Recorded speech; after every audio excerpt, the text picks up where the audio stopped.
Kakatapos ko lang naglaba. Nilibang ko yung aking isipan sa mga gawaing bahay. Ito, after laba, oras na, mag 5 o'clock na. Actually 4 o'clock yata ako natapos. Hinay-hinay lang nalaba yun. Hindi siya ganun, hanggat kayang galaw lang, para yung isipan ko ay malibang lang sa mga nagdadaanan mo.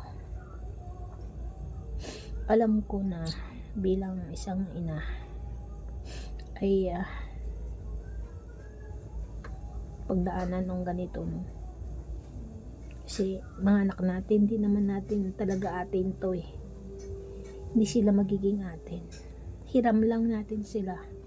Kaya pagdating sa tamang edad nila at magkaisip, may desisyon na silang sinusunod, which is halos hindi ka napakinggan kasi sa tingin nila yun ang tama nilang gawin.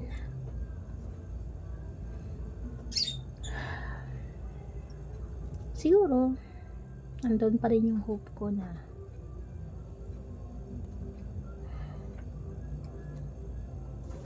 okay kami okay kami mag-ina. Pero sa totoo lang guys, hindi kami naging okay ng anak ko. Lagi kaming aso pusa. Minsan di ko na alam kung saan ako lulugar. Hindi ko rin alam kung saan ako nagkulang. Siguro overprotective lang ako at sobra sa alaga, which is iniisip niya na tinuturing ko na siyang college na daw siya kasi so parang ayaw niya nang pakialaman siya, ayaw na niyang pagsabihan siya. Kumbaga sa isip niya kaya niya na. So bilang isang ina, tumabi-tabi ka na lang. Ganun ang dating sa akin. Tumabi-tabi ka na lang. Parang hindi ko na kailangan ng opinion mo. Parang ganun yung siguro kasi alam na nila yung tama't mali. Kasi tingin ko alam na nila yung tama't mali. Sana hindi lang madapa. Bilang magulang, gabay talaga tayo hanggang sa kaya na nilang bumukod. Pero super aga pa kasi nag-aaral pa lang. Nag-aaral pa siya, tapos may desisyon na sa sarili niya na halos hindi niya na kayang pakinggan kung anong gusto kong sabihin, ipaliwanag. Hindi ko rin alam kung anong side niya din kasi hindi talaga siya nagsasalita. Hindi ko dapat itong i-broadcast sa inyo dahil problema namin mag-ina. Pero ito lang yung way ko na ma-express ko din yung sarili ko sa side ko, sakasakaling kung mapanood o ma-realize din ng anak ko yung mga pinagsasabi ko balang araw. It's a record. It's a record.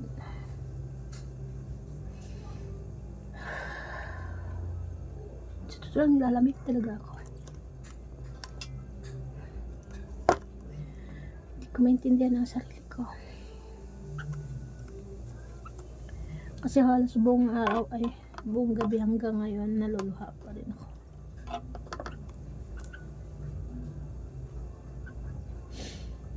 Crying out loud.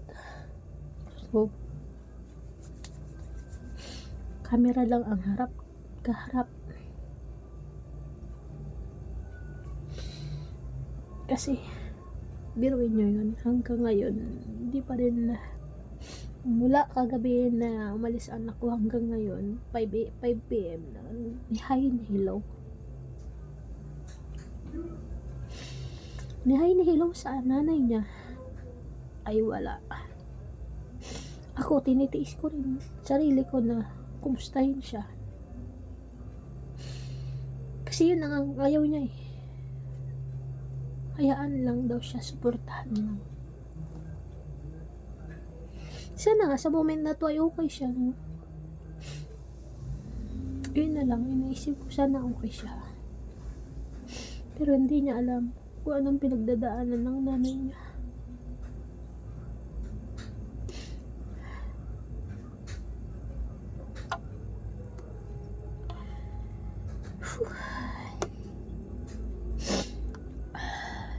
Iyak na naman.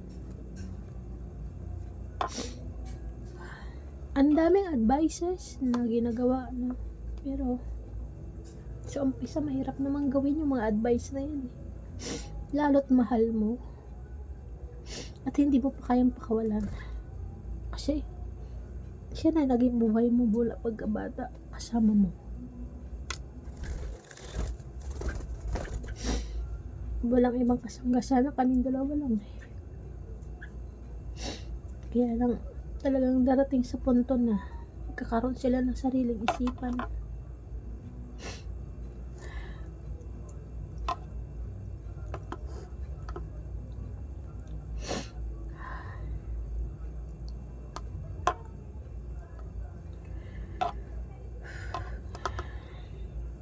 Kanina pa to pero di ko makakain-kain.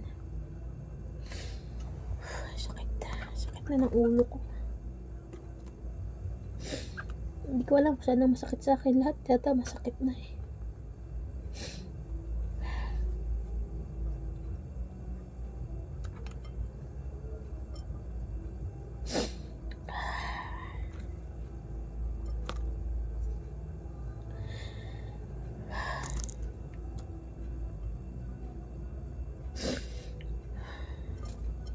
Hindi ko kaya guys, kung hanggang kailan kaya kayanin. Hanggang kailan kakayanin.